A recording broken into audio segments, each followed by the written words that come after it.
Welcome to Open to Debate. I'm John Donvan, and we are gathered for something remarkable here.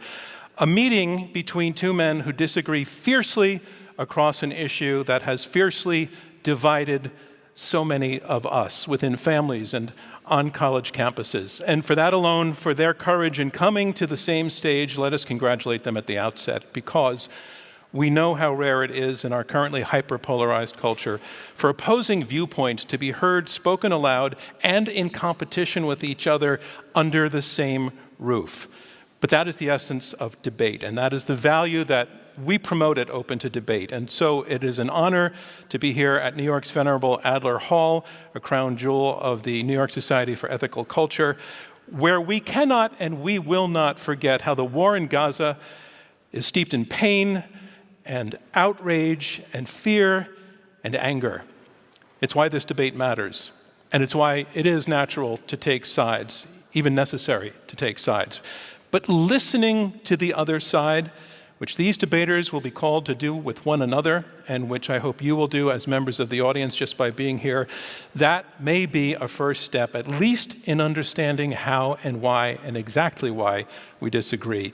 The question we have framed for this purpose, and that we will hear debated tonight, is this: were Israel's actions in the war in Gaza justified? Let's meet our debaters. Answering yes to the question, were Israel's actions in the Gaza war justified, I want to welcome Eylon, Levy.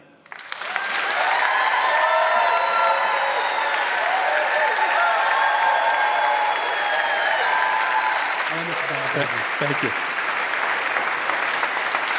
Eylon, you are the, if you can stay with me here, you're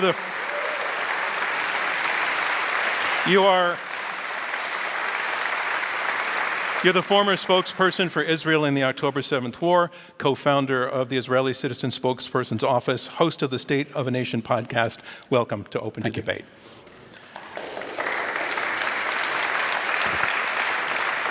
And here to argue no to the question, were Israel's actions in the Gaza war justified, I want to welcome Mehdi Hasan.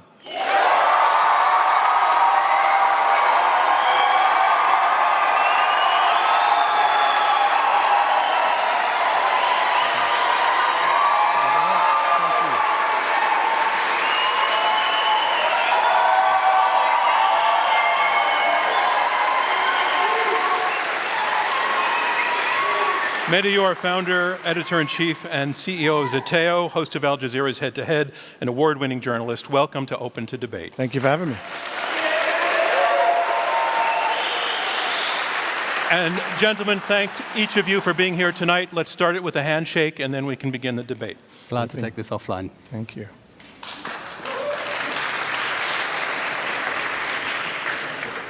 So let's get to our opening statements.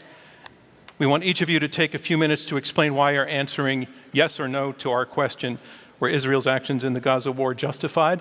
And when I say were, I just want to be clear, we chose that word to talk about Israel's immediate actions after what happened on October 7th up through today. It's everything. It's not this moment, it's not that moment, it's the course of things. Eylon, you are up first. Your answer to the question is yes. The floor is yours. Please tell us why. On October 7th, Hamas perpetrated an act of genocide against the people of Israel.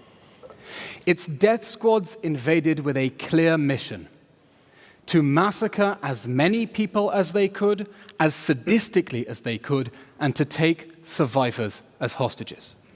Hamas had a strategy: to lure Israel into an urban war and generate enough suffering that the world would pressure Israel to leave Hamas alone to do it again and again.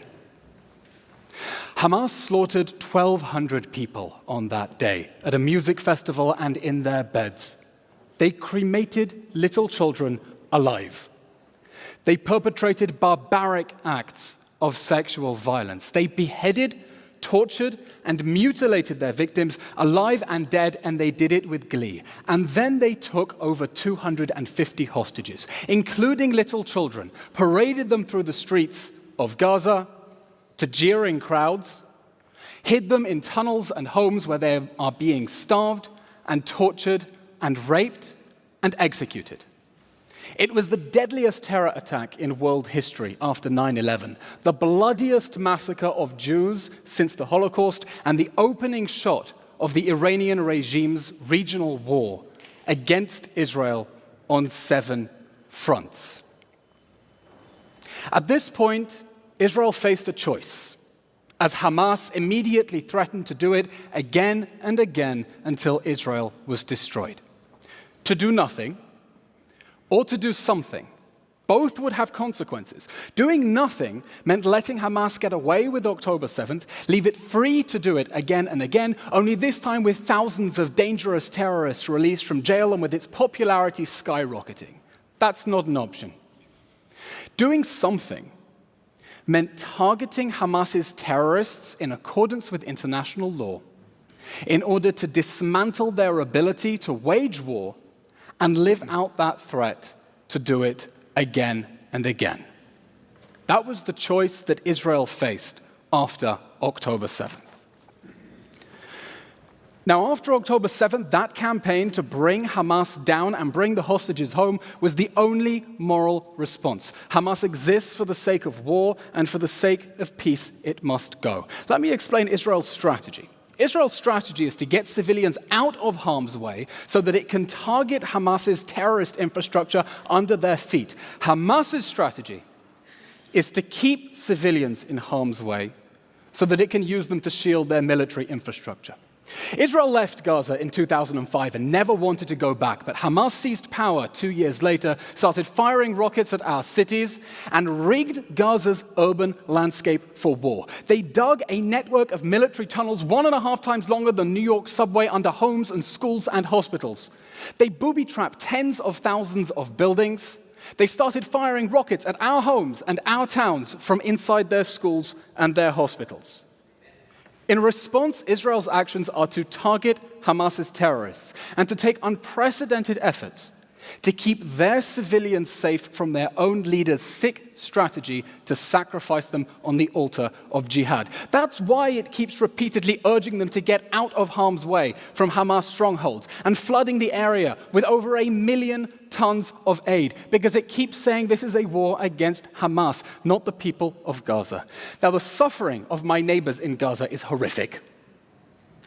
I blame their psychopath leaders for launching this war,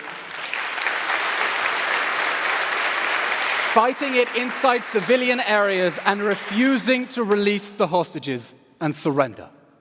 Now, tonight's debate is about whether Israel's actions in the war in Gaza are justified, in a context in which I hope we can all agree none of the enemy's actions are justified.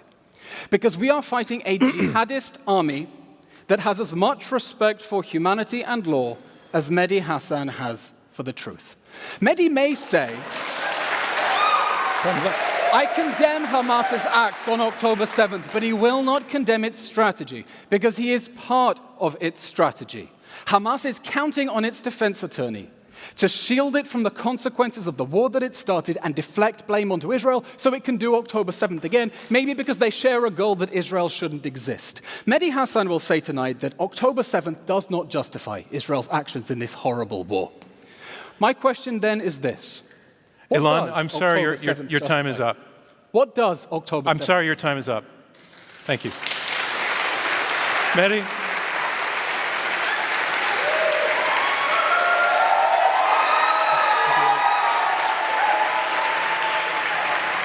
Eylon, in already calling your opponent a liar, you have already crossed one of the lines of the culture that we try to establish here. I wish you hadn't. I don't mind. It's fine. It's fine. It's fine. I can do this. You don't need to do that to make your case. Please.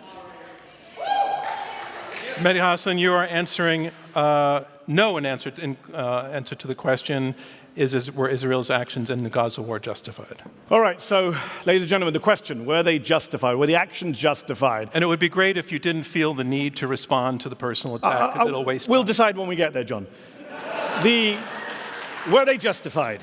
No, obviously not. Of course not. October the 7th, I think we can all agree, was a crime, a war crime, right? We can all agree on that. And taking hostages is a war crime. And those hostages should be released. But to destroy an entire place, an entire people in response is never justified. Never justified. How are we still I don't understand how we're debating this more than 40,000 deaths later. I don't understand how we're still debating this sitting in the comfort of New York, 7,000 miles away from a place that the UN Secretary General has called hell on earth. Justified? Justified?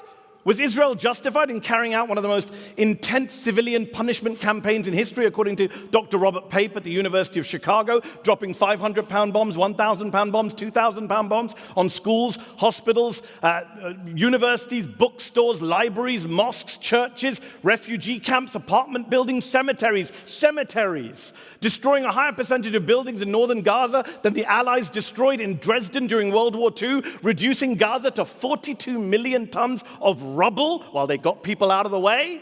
How is that justified?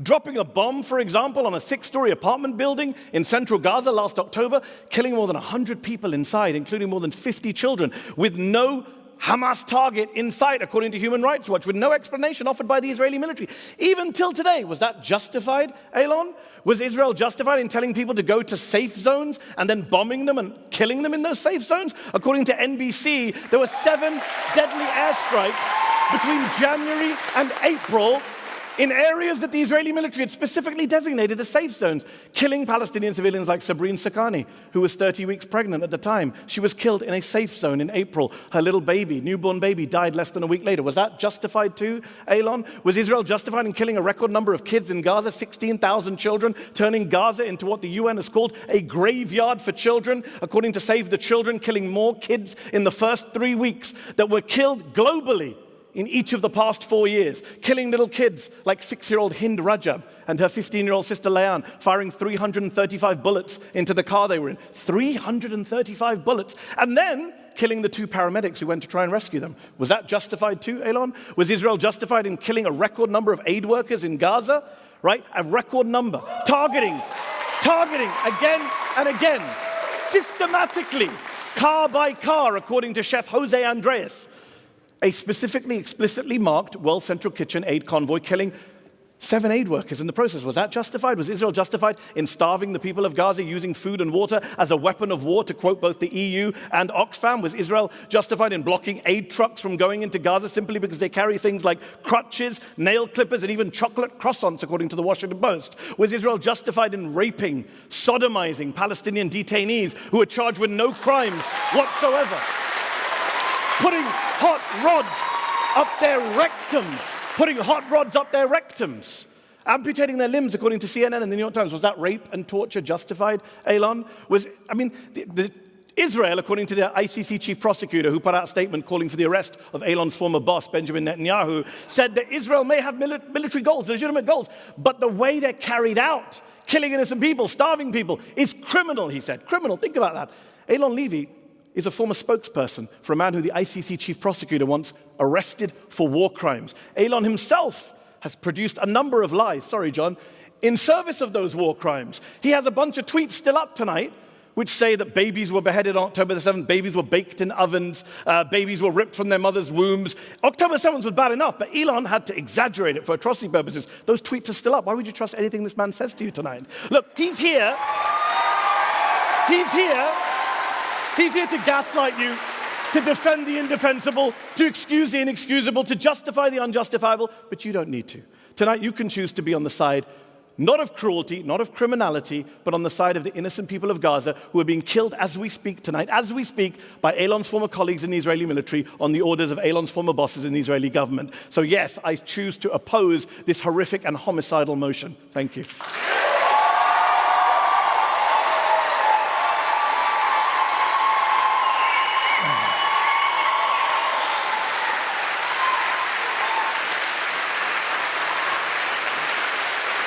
So we're going to have a discussion with that's a little bit looser in format. But the first thing I want to say to each of you is, this mutual urination contest is not helping us understand the principles involved.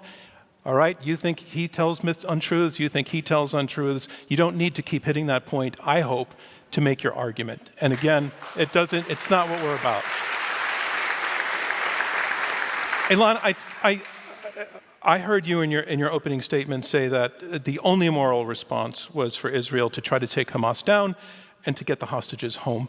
I heard your opponent say that the manner in which it's happening is just enormous overreach with enormous consequences for an enormous number of people that he would certainly say, and I think a number of others would agree, are innocent people, not all of them, but some of them, and that represents an unjustifiable response. What we're talking about, it seems like, is proportionality. And I want you to address the issue of proportionality.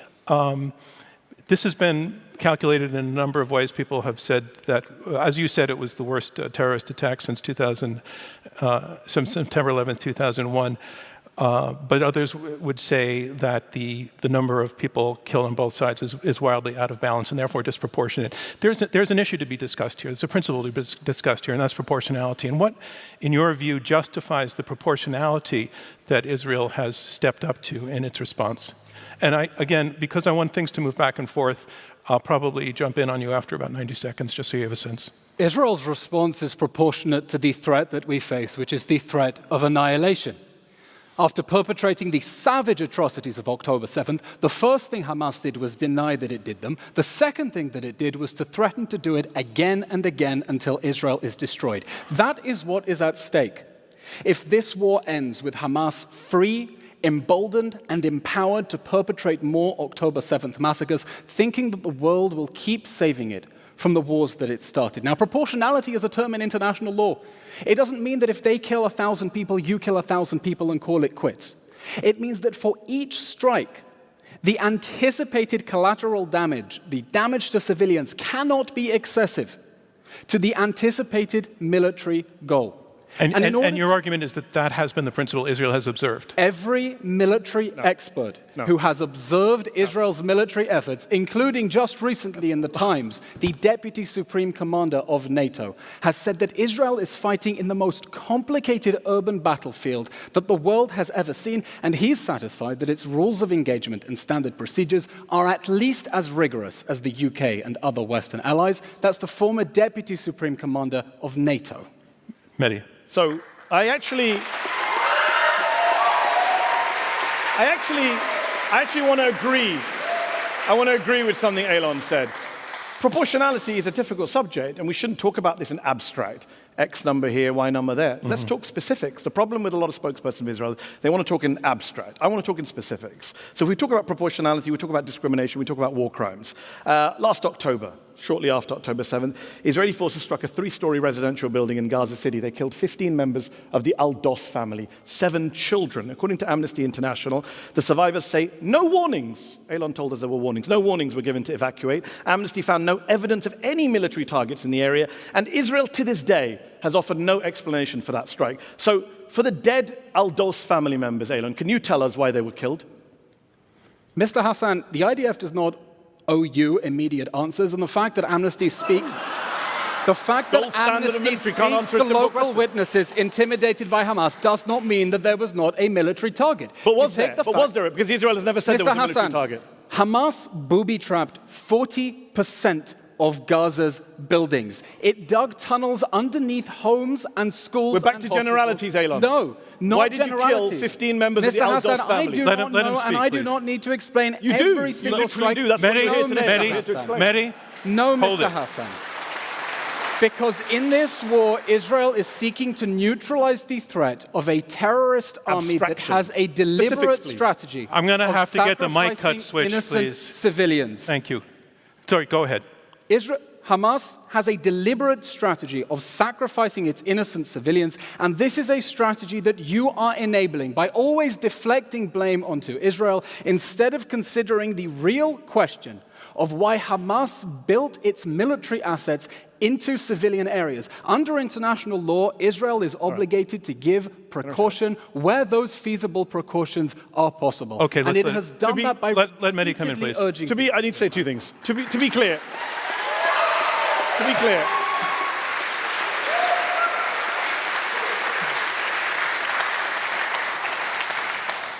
"15 people were killed, 7 children.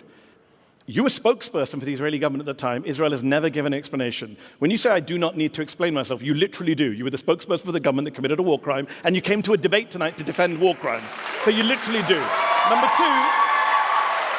Number two, you'll notice, John, how Eylon quickly went to abstract generalities. Let's talk specifics. Let's talk about tunnels. I think it's abhorrent to hide tunnels under civilian targets. I wish they didn't do that. But when Israel shoots children in the head, 3 American doctors went to Gaza. Dr. Fayaz Sidwa, Dr. Irfan Galaria, and a Jewish-American doctor called Dr. Mark Perlmutter. All of them came back at separate times, said children were brought into hospitals we were in with gunshot to the head, sniper shots. Perfect. Exact targets. There is no tunnel that justifies shooting toddlers in the head, Israeli snipers. Shooting toddlers. Or you can tell us why. You can defend them. Mehdi, forgive me for going abstract, but I do want to go to some principles here. So you are listing a number of specific incidents that you feel cumulatively add up to a very, very much an overreaction. War crimes, John, not an overreaction, war crimes. All right, you call them war crimes. Not so much in the abstract, but what would have been an appropriate response to what happened that would not cross the line to proportionality? It's a good question. It's a great question. So I'll answer that in 2 ways. One is, I'm not someone who has ever, and you can look at my record on this, whether it's the UK, the US, both of my countries, I'm American, British. I've criticized targeted assassinations, even by the US and the UK. I'm the loser, and people in New York, there's going to be an unpopular statement, who says that people like bin Laden should be tried, not assassinated. That's who I'm, a stinking liberal. But given we live in a world where America, Britain, Israel, multiple countries, India is now accused of targeting its enemies, killing its enemies, you could have tried to take out the leaders of the group without wiping out the entire place. I find it interesting that Israel, hold on. I find it interesting that Israel was able to pinpoint kill Ismail Haniyeh in a house in a foreign country. But when it comes to Gaza, when it comes to the Gaza Strip, they had to wipe out the whole place. They had to reduce it to 42 million tons of rubble. And one final point, I just got on factual points. Eylon, they're not your neighbors, they're people you occupy, just to be clear. So,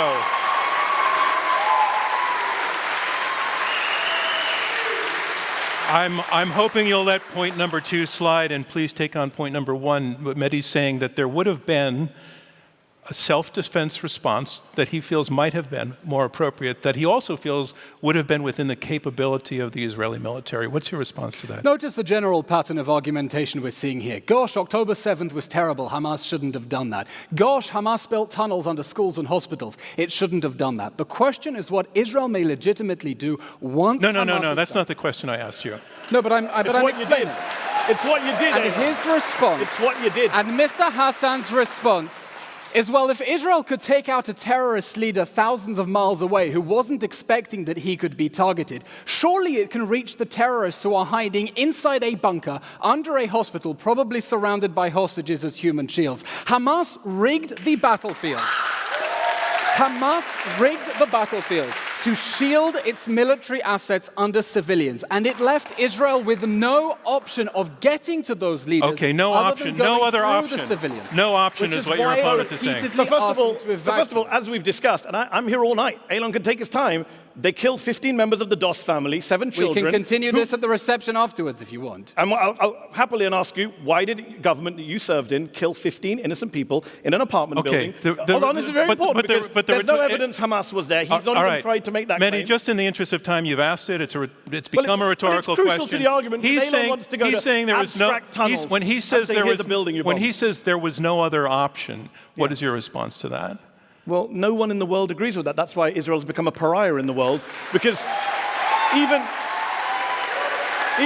what was the option, Mr. Hassan? What would you have had us do? Even Joe Biden, the most what does October 7th justify? I already answered that question. Even Joe Biden, the most pro-Israel president of my lifetime, who has backed Israel with weapons and arms, has gone on the record saying too much indiscriminate bombing. You've killed too many innocent people. Even the people on your own side say you're killing too many people, Eylon. But you will not accept that. Mr. Hassan, too many people have been killed. The number of people who should have been killed is 0. Too many people were killed when Hamas's psychopath leaders when Hamas's psychopath leaders, who are funded by your paymasters in Qatar, maybe you share a slap. All right. Let's please bullet with that. I'm going to respond to that. No. It's another cheap shot, and I don't want to entertain cheap shots. I want to go to you, Eylon, with this question. When you say that the war is justified, killing in war can only be justified if it serves a greater good. What's the greater good that's being served at this moment? Mr. Donovan, this war is not justified because Hamas should not have started this war in the first place. Well, the question is whether the question you are arguing. Response. You are answering the question. Yes, Israel's actions are justified. The response is an attempt to prevent the next October 7th massacre. Well, on October 7th, Hamas showed us what it was capable of doing, and they immediately went on TV and said October 7th, October 10th, October 1 millionth. Everything we do is justified. We're a nation of martyrs, they said. We're proud to sacrifice millions of martyrs if that's what it takes. And we are trying to stop October 7th and to do so in a way that minimizes the cost to their civilians. Let me just deal with the last point and the previous point, which is the idea. Let's just be real here.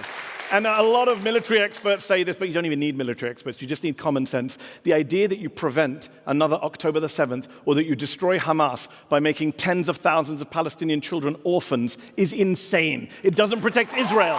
Forget Gaza. It doesn't protect Israel. And let me just deal with this classic. My paymasters in Qatar. Yes, I host a show for Al Jazeera English. Let's just be very clear. In December, the New York Times published a very, very long piece. Come on. Nobody very cares. important Nobody here. Very important cares. here. It's relevant to the debate. The New York Times. All right, make it relevant. Please make it relevant. New York Times published a very long piece which said a month before October the 7th, the head of the Mossad, David Barnier, went to Doha, Qatar, and the Qataris said, "Do you want us to keep sending money to Gaza?" And he went back to Netanyahu. He said, "What should I say?" And Netanyahu said, "Yes, please." And he went back. He said, "Yes, please send the money to Gaza." Eylon went to work for the government of Benjamin Netanyahu a month afterwards. He's never apologized for that to the Israeli people. Benjamin Netanyahu's never apologized to that to the Israeli people. So if anyone should answer questions about Qatari funding of Hamas, allegedly, reportedly, whatever you want to call it, it's the Israeli government that facilitated it for many, many years. Eylon was in that government. He's the spokesperson for that government.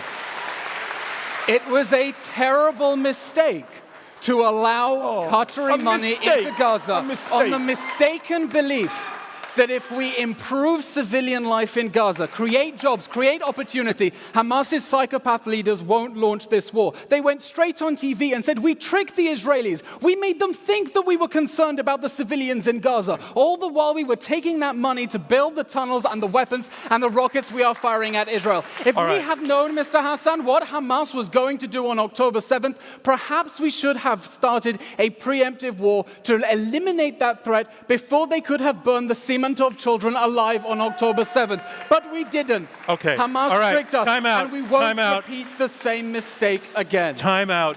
Going to take a little bit of a 10-second breath and slightly lower the temperature, but only slightly. Eylon, you were making the argument that Israel's actions are justified in the pursuit of the destruction of Hamas. We've come to the point, though, where even Israeli military officials are saying it can't be destroyed.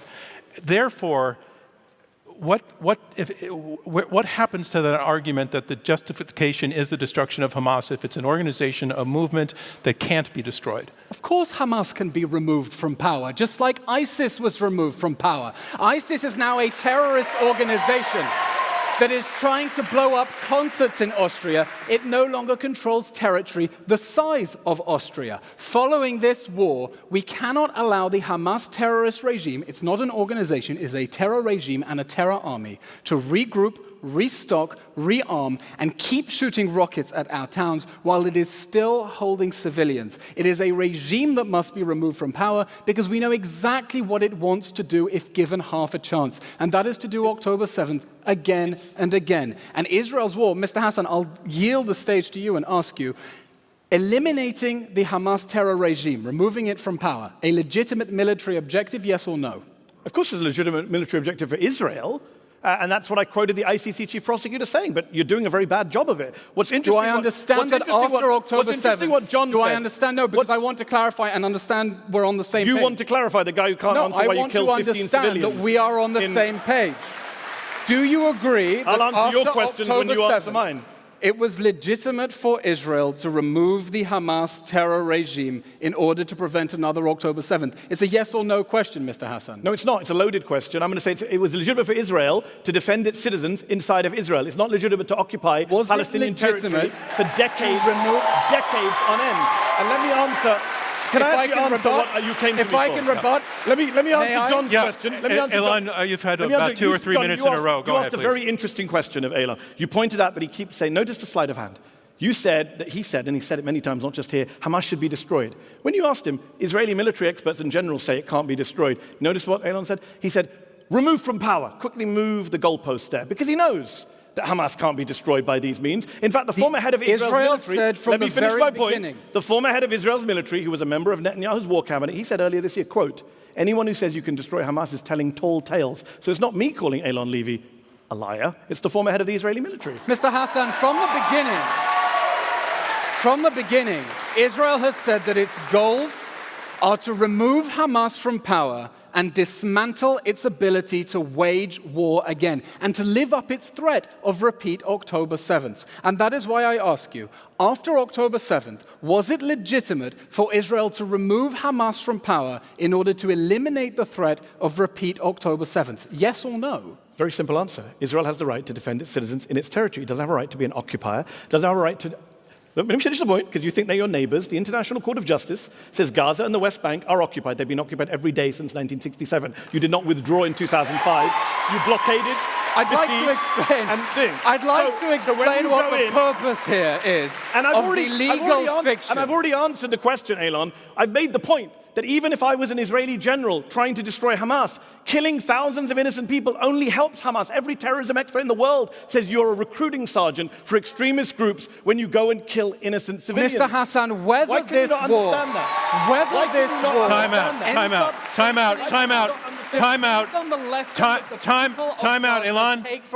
time out. I have a question for whoever wants to jump on it.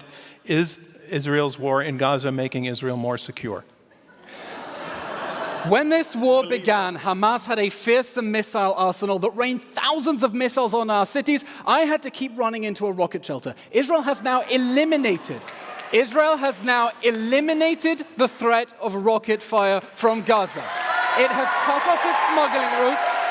It has destroyed its missile silos, and it has destroyed Hamas's weapons capabilities. That alone has made us safer and makes it easier to sleep in our beds at night.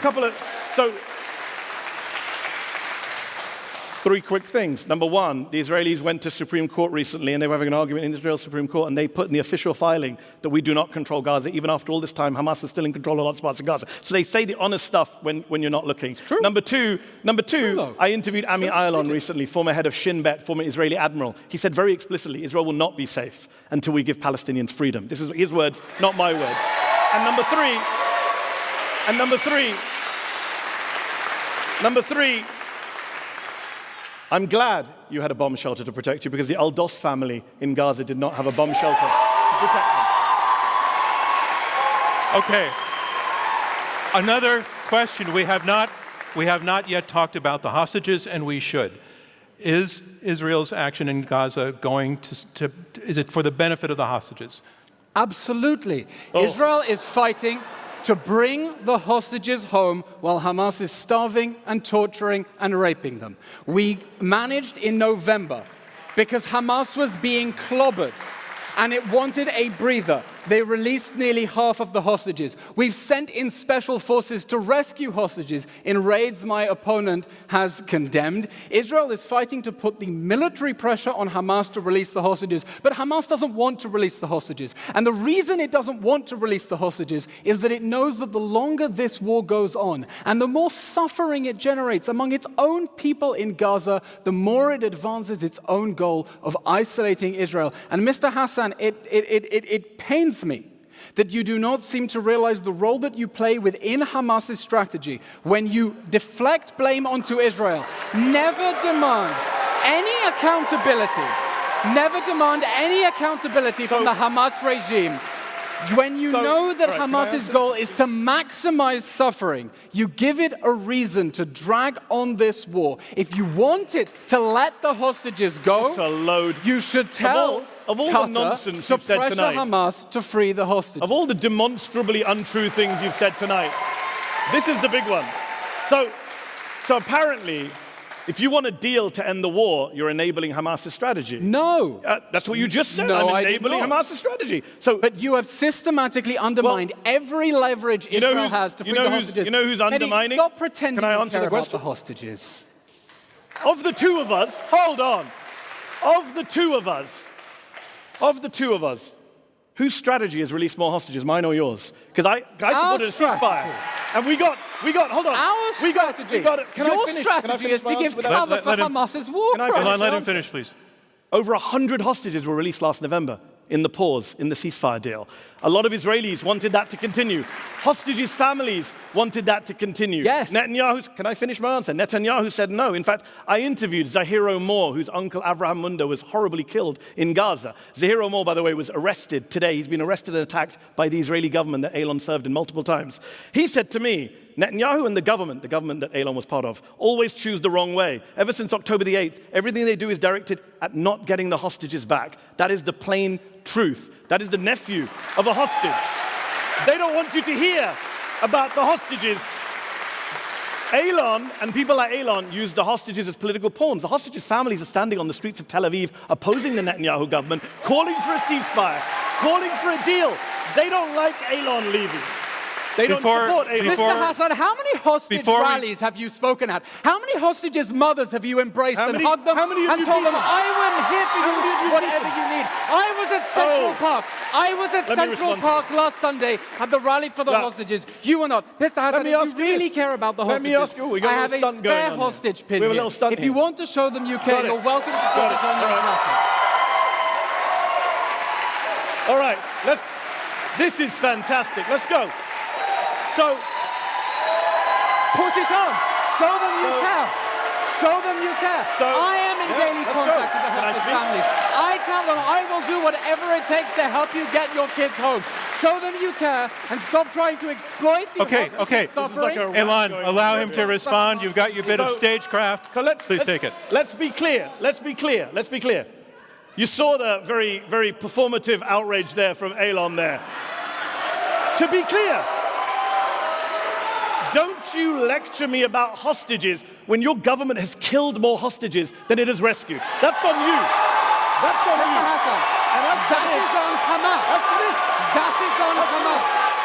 Let me answer this. Hamas. Let me answer this. All right. I need to finish this point. I'm going to let you finish this point, and then we're moving on. I will happily support this pin because I support the release of all the hostages and let me finish. And I support the release of thousands of Palestinian detainees being raped and tortured and children. Do you support that? Let's wear it together. Do you support the release? Do you support the release of Palestinians? I do not support, do you support the release of terrorists. Of Palestinian children? Do you support the release of Palestinian children being Mr. tortured? Hassan, anyone who is... Let's get some space here. He can't answer the question. Mr. Hassan, he won't put on the hostage pin. I support the release of all innocent people. Mehdi? He doesn't.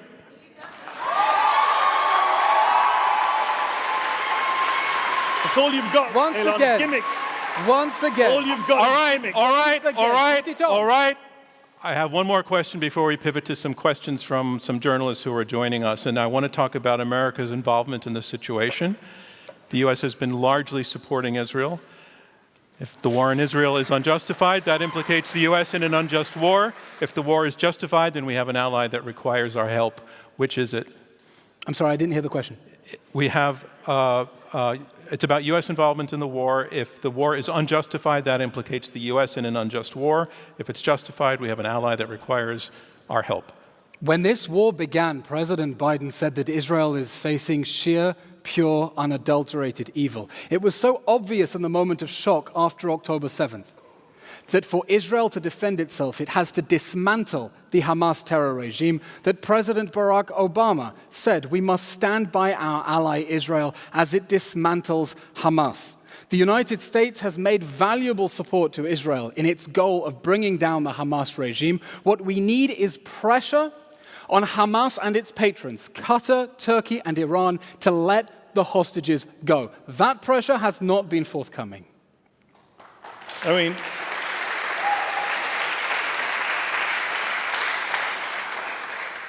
before I came on stage, Gershon Baskin, who's Israel's most famous hostage negotiator, he WhatsApped me and said he's got a deal, 3-week deal on the table with Hamas that Hamas has agreed to release all the hostages and end the war. He says it's with Netanyahu. The ball's in Netanyahu's court. So when he keeps going on about hostages, tell him to speak to his former boss to agree to a hostage. Gershon Baskin is the negotiator. As for the United in States, whose deal to free Gilad Shalit, we released Yehia Sinwar. As for the United States, it is tragic to me as a citizen of the United Kingdom and the United States that my two countries have armed Israel as it carries out what the ICJ has called a plausible genocide, as it arms a prime minister who is wanted for war crimes. Mr. Hassan. The ICC chief prosecutor has called for the arrest of Yoav Gallant and Benjamin Netanyahu. The American government should not be arming a man wanted for war crimes. And Eylon Levy should have began his speech tonight apologizing for working for a man who is wanted for war crimes by the ICC chief prosecutor. Mr. Donver, you called me to account at the beginning of the debate and said I should not have called my opponent a liar. The former president of the ICJ, Joan Donoghue, had to go on many TV, other judges disagreed with her. had to go on TV The to American explain judge who Let worked him for speak. the ruling did not define there was a plausible genocide. Actually, the other she had to judges go on disagreed with her. TV to Selective refute voting. the lie. The only reason for you to make that ICC lie, chief prosecutor the called for an only arrest warrant, Eylon. whose arrest warrant claims were Did the based on ICC lies. All right, this is not helping. We are not able to hear what anybody is saying. We're not able to hear what anybody's saying. You are both talking at the same time, and I'm talking at the third time. So let's stop this. I have a question for each of you before we pivot, which I want to ask you if you can answer without attacking one another. And I'm also curious to see if you can do it in under 20 seconds, because we're just curious. Each of you came to this debate, and by your decision to participate, we saw on social media that both of you were attacked by members of your own camp for being even on the stage with somebody who's holding the opposing view. But you showed up anyway. Eylon, why did you show up? 15 seconds. Because Iran, the Palestinian nationalists, and their allies are waging a war of misinformation that has one purpose. They want to destroy Israel. And they think it will be much easier to destroy Israel if they convince the world that Israel deserves to be destroyed. A full campaign of the most ridiculous lies to try to convince good, ordinary Americans that when they're ready to pull the trigger and massacre us once more, they should stand to one side and say, well, the Jews had it coming. And I'm not willing to allow that to happen.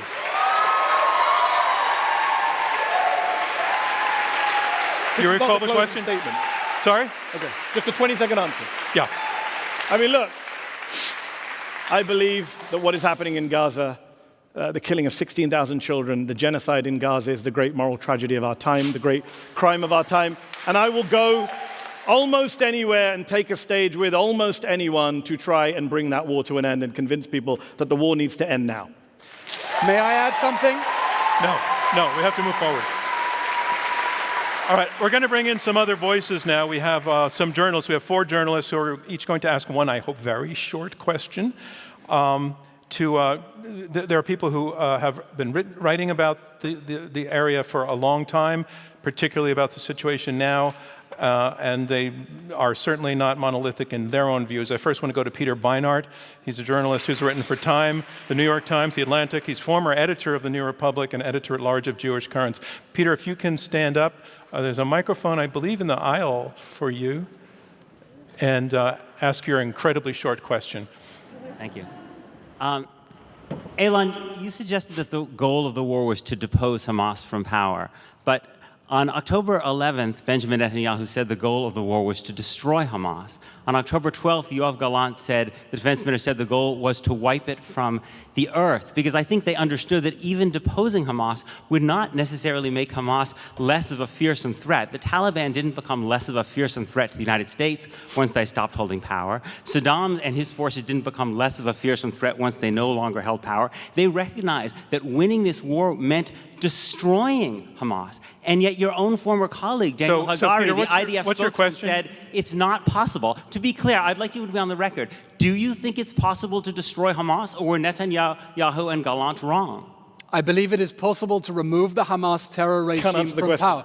Whether leaders used belligerent rhetoric that exaggerated the goals of the war. No, look, Hamas needs to be destroyed. It's an idea. Some ideas deserve to be destroyed. And whether that idea is destroyed or not depends on the lessons that the people of Gaza take from this war. Will they conclude that terrorism is a dead end, that their leaders have repeatedly led them into disaster after disaster as part of their forever war against the Jewish state in any borders whatsoever, or will they take the lesson that in fact they were rewarded for the October 7th massacre? That is what is at stake here. And we are trying to convince the people of Gaza terrorism is a dead end. There is no light at the end of that tunnel. Mehdi, you also get to respond.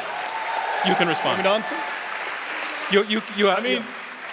I think Peter made the point very eloquently. It's a nonsensical war aims. The real war aims, of course, are what the Israeli ministers say. When Smotrich says the aim of the war is to annihilate Gaza, that is the aim. I take him at his face value. Hassan, he literally says that. And when they say this stuff, when they talk about resettling Gaza, when they talk about staying in Gaza, that is what they mean. This is not about, can I finish an answer, Eylon, one time? Not government policy and goes against government. I would just say this. Yeah, let him finish, If you want to convince the people of Gaza that terrorism is a dead end, then stop inflicting terrorism on them.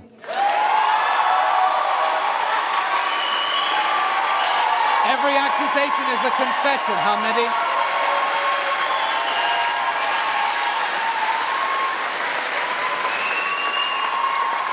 Our next question comes from Gillian Lederman. Gillian is an editorial fellow at the Wall Street Journal, former chief executive chair of the Israel Leadership Network. Gillian, thanks for joining us, and what's your question? Thank you. My question is, given the current circumstances, do you believe that Israel pulling out of Gaza in 2005 was the right decision? Who's that a question to? It's a difficult question. Let me just ask you, Jen, are you pointing that to anybody in particular? Both can answer it, but okay. Israel withdrew from the Gaza Strip in 2005 and never wanted to go back. It gave them Gaza. They had the option to turn it into Singapore. They chose to turn it into Mosul. They could have had a thriving state in Gaza after Israel pulled out and Jewish organizations paid to donate the greenhouses. Instead, they chose to rig Gaza for war. The tunnel network under Gaza is the largest public works project the Palestinians have ever undertaken. They did it for the sake of the October 7th massacre. Was it a mistake to pull out? That was the question. I don't know. Okay. No, fair enough. Fair enough. Simple answer is, of course, Israel did not pull out of Gaza. As the ICJ has pointed out just recently, Gaza is occupied territory. Let me put it very simply to you. What Eylon doesn't tell you is when they pulled out, they kept control of Gaza's land borders, not with Egypt. Waters. Not with Egypt. With of course Egypt. we controlled Israel the borders. and Egypt We're on the other side kept the of land it. borders. Have you noticed I can never finish an answer without an interruption? The land borders, the sea waters, the air, and wait for it. And the population registry. If you're born in Gaza, you have to be registered with the Israelis. If you were born in New York and your birth had to be registered with a foreign country, would you say you were occupied or not occupied? Would you say you're a free people or an unfree people? It's an absolute lie. The occupation never ended. Israel ended the occupation of Gaza in 2005. Then why did you keep the population? Wait, let me interrupt you. No.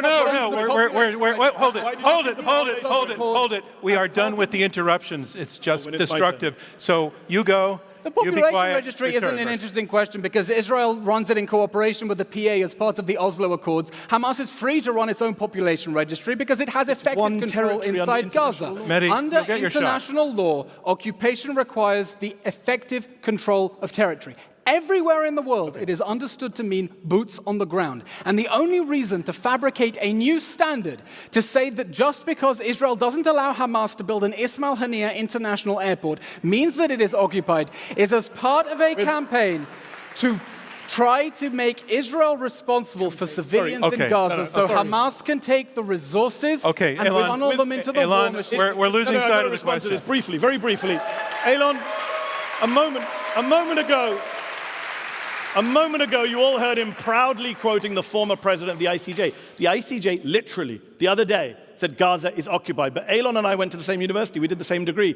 He didn't do law. He's not a lawyer. The ICJ says Gaza is occupied. It's over. The debate's over. You've lost that one. No, and you're that's gonna lose not this the one. end. That is not Julian. the end. Because a basic principle of You're wrong. One moment. The ICJ disagrees. You're a done. basic principle. Jillian, do you feel that your question was answered? Was it a mistake to pull out of Gaza? Because I don't. But we're going to move on. Thank you for the question.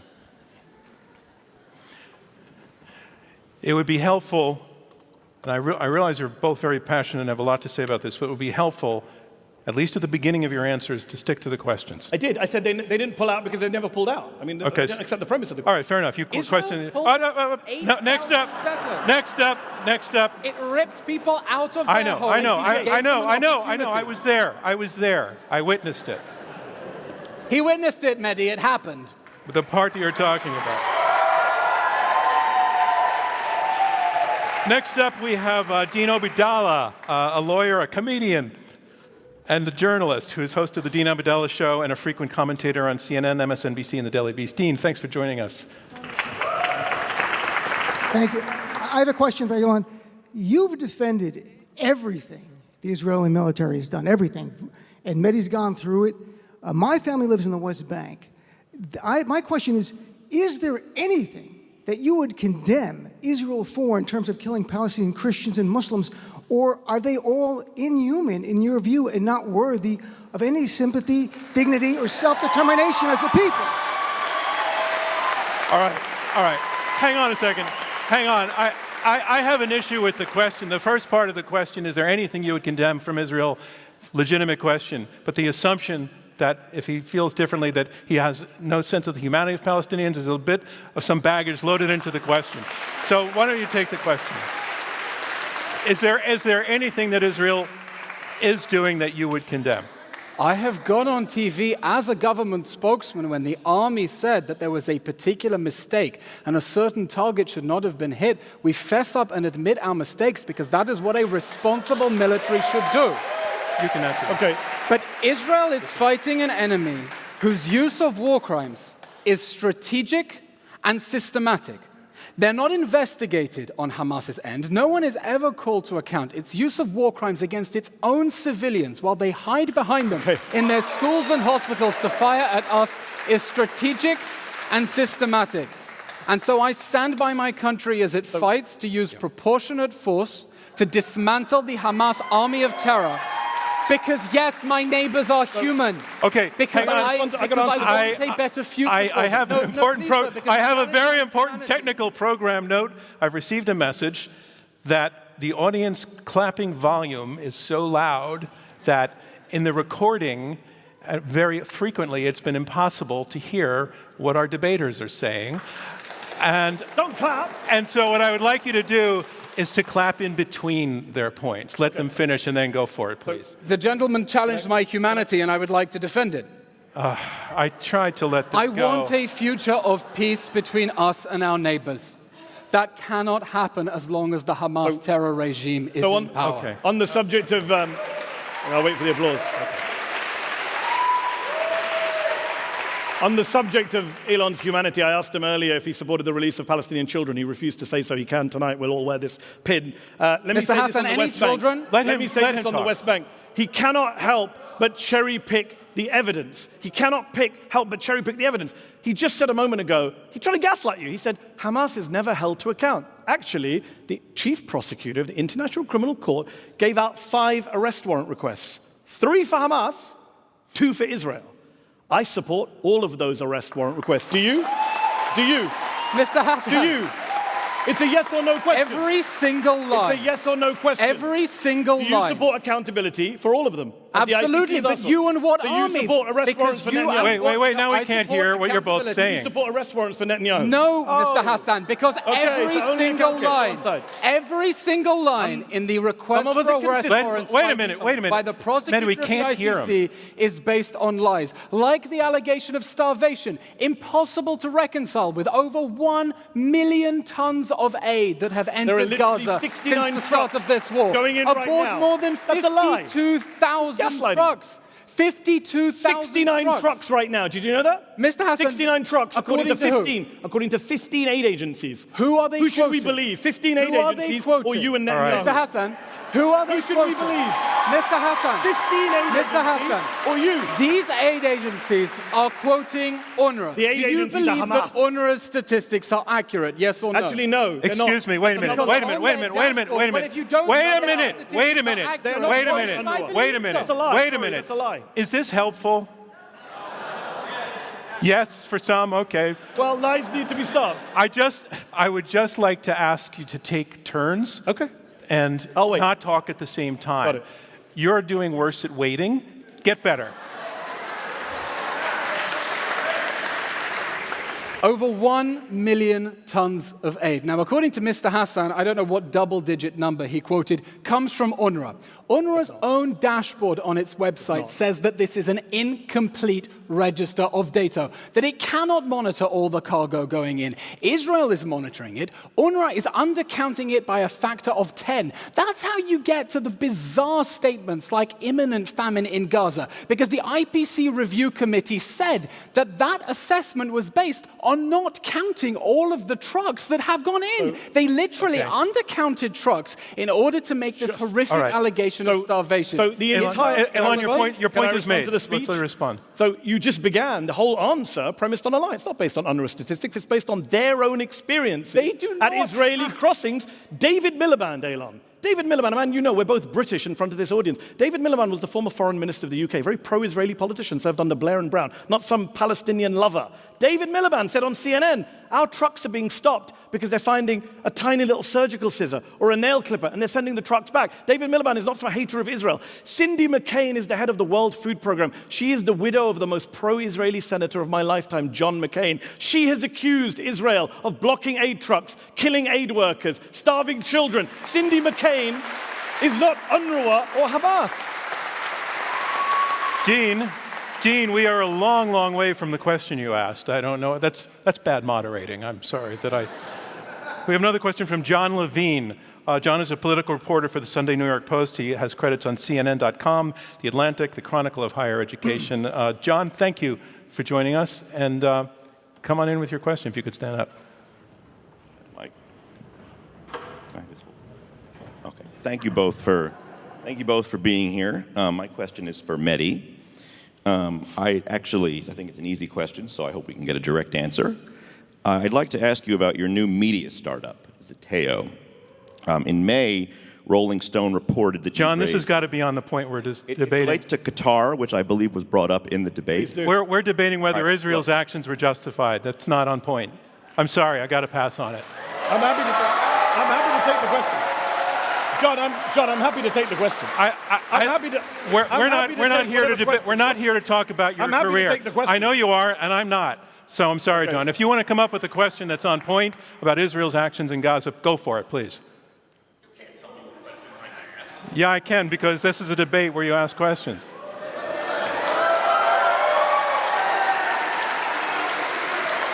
I mean, now I really want to ask the question. I'm just curious. I just want to answer the question. You can talk afterwards. All right. I mean, the dude works for the New York Post. I prefer not to talk to him, but it's not my debate. Thank you. Thank you. All right. We are coming down to the end for our closing statements, and that's where each debater has the floor again exclusively to make their case one more time for you. Eylon, you're up first in this. One more time to remind people, I think they know that you're arguing that Israel's actions in Gaza are justified. You can take the floor, and you have 2 minutes to tell us why. 2.5 minutes to tell us why. After the sadistic massacre of October 7th, Hamas immediately told us, if you leave us on our feet, we will do this again and again.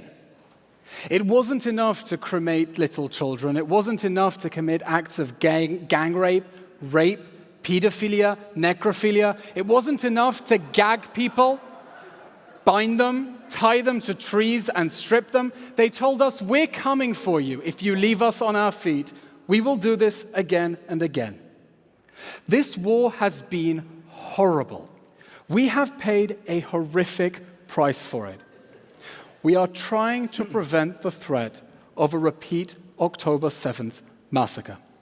And we are fighting a sadistic enemy that rigged the battlefield in a way that said, we've hidden our military assets under civilians. The only way that you can get to us is by going through civilians. And that's why Israel has taken more actions than any military in the history of the world. And so every commander from Afghanistan and Iraq will agree, in order to keep the civilians safe from their own leaders' sick strategy of trying to sacrifice them. That is why it keeps telling them to evacuate. It never designated a safe zone where Hamas terrorists could abuse hostages with impunity. It told them to go where it is safer and where Hamas is not. And on every occasion, it has been stymied by UN agencies saying, no, keep them in Hamas strongholds. By Hamas trying to fight to keep them in the strongholds, while we try to keep them safe from their own psychopath leaders. I asked Mr. Hasan,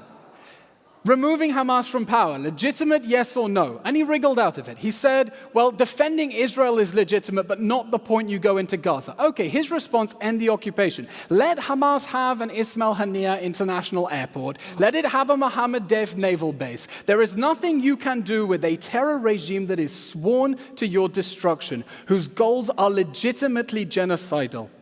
We need this war to end. But we need this war to end in a way that ensures that Hamas cannot restart it at a time of its choosing, feeling emboldened and empowered because of international pressure generated by people like Mehdi Hasan to keep saving it from the wars that it starts.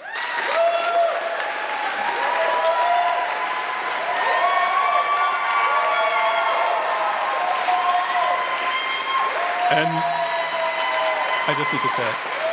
And Mehdi Hasan, you have the final word in this debate one more time. Your argument for why Israel's actions in the Gaza war were not justified. Ladies and gentlemen, were the actions of Israel in Gaza justified? Look, the argument is pretty simple tonight and pretty hypocritical from Eylon. What we've heard tonight is that nothing justifies October the 7th, but October the 7th justifies everything. Well, I'm here tonight to tell you, no, October the 7th does not justify everything. It does not justify the suffering in Gaza. It does not justify the killing of kids in Gaza. It does not justify the starvation in Gaza. It does not justify the rape and torture of Palestinian detainees, which Eylon refused to condemn tonight. It does not justify any of that. It doesn't justify the tearing up of the Geneva Conventions, the defiance of international law and the ICC and our own Leahy law. Yes, October the 7th was a war crime, but the response to a war crime is not to commit your own series of war crimes on an epic scale. 33 times as many people killed since October the 7th as were killed on October the 7th. And I'll say this to you. Look, very, very clearly, if you support this motion tonight, you are opening the gates of hell. Not just in Gaza, but globally, because every dictator and tyrant around the world will say, Israel's actions were justified? Then so are mine. Putin, Assad, Kim, they'll all say, Israel killed kids. Israel killed aid workers. Israel killed journalists. So can we.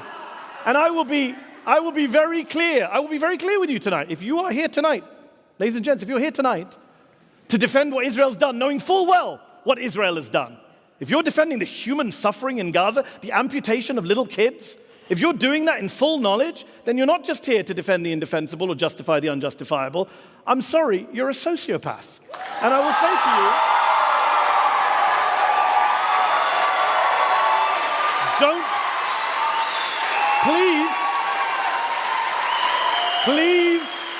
please, don't be a sociopath tonight. Don't support war crimes. Don't defend a genocide. Join me and every human rights organization in the world, every humanitarian aid agency on the planet, every American doctor and nurse who's been out to volunteer in Gaza. Join us in opposing this ridiculous and offensive and horrendous motion. And on behalf of the Al-Dos family, who Eylon clearly doesn't give a damn about, I beg to oppose this motion.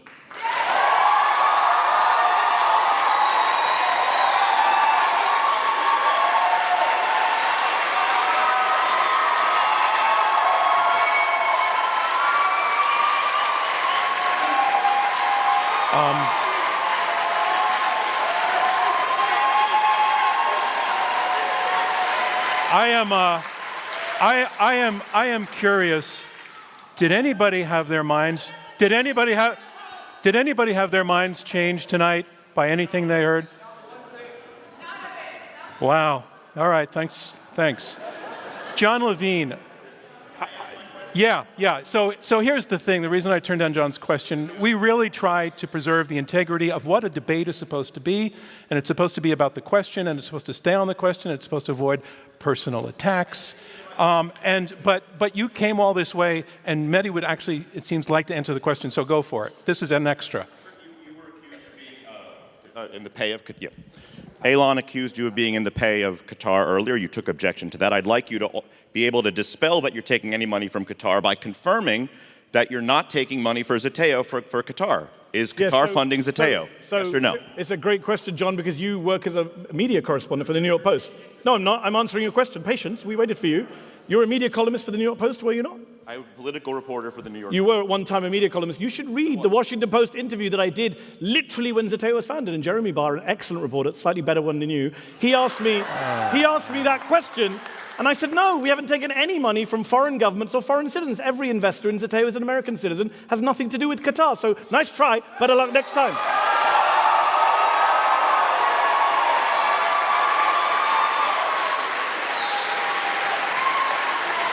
By the way, since we're all in the spirit of asking questions, how do you feel about taking money from the racist Rupert Murdoch every day? All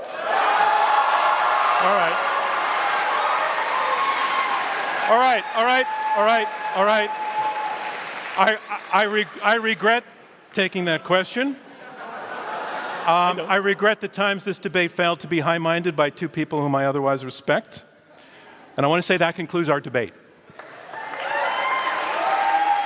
I want to thank our debaters, Eylon Levy and Mehdi Hasan. We appreciate that you did show up and that you at least talked, maybe not to one another, but at one another vigorously and vociferously. And in fact, you were listening to one another, if only to counter, but you were listening to one another, and I think that's progress. And I want to thank all of you in the audience for being here and being open to debate.